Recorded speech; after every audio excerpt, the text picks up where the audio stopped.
শুধু ওই সকল ব্যক্তি জিনার গুণায় লিপ্ত, বেবিচারের গুণায় লিপ্ত, কবিরা গুনাহ করে যদি চিন্তা থাকে তাহলে এই ৬টি ইস্তিগফারের আমল সব সময় করুন।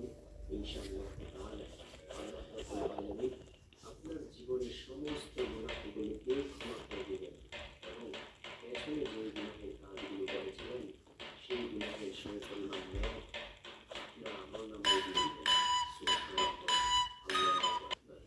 প্রিয় দর্শক, এই জীবনে কত গুনাহের কাজ করেন, যদি আল্লাহ চাইতেন আমাদেরকে সাথে সাথেই ধ্বংস করে দিতে পারতেন। শুধু কেন পারেন না জানেন? আল্লাহর একটু মায়াটা একটু বেশি। নবী মুসা আলাইহিস সালাম আল্লাহর কাছে বললেন, আল্লাহ এই যে এত জ্বালা যন্ত্রণা করে, তোমার নবী মুসা আলাইহিস সালাম বলেন, আল্লাহ সে এমন কাজ করে তারপরেও তোমার মায়া লাগে? আল্লাহ তাআলা বলেন, ও নবী মুসা, এই কিছু মাটির পুতুল বানাও। নবী মুসা আলাইহিস সালাম আল্লাহর হুকুম পাইয়া মাটির কিছু তুজসপত্র পুতুল বানাইয়া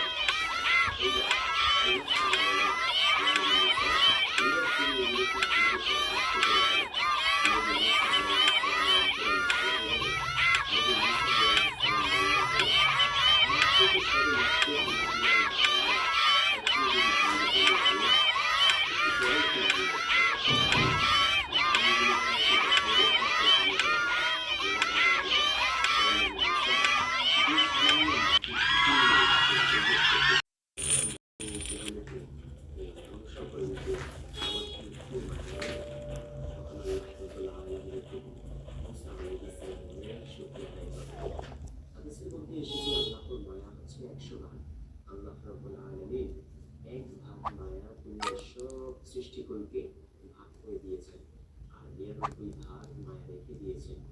এই এক ভাগ মায়ার মধ্যে একটু ক্ষুদ্র বালিকটা সমান মায়া পাইয়া মা তার সন্তানকে বলতে পারে না, সন্তান তার মাকে বলতে পারে না। আর যেই আল্লাহর কাছে ৯৯ ভাগ মায়া রয়েছে, সে আল্লাহর কত বেশি মায়া হতে পারে। প্রিয় দর্শক, একটিবার একটু ভাবেন, আল্লাহ তাআলাকে যদি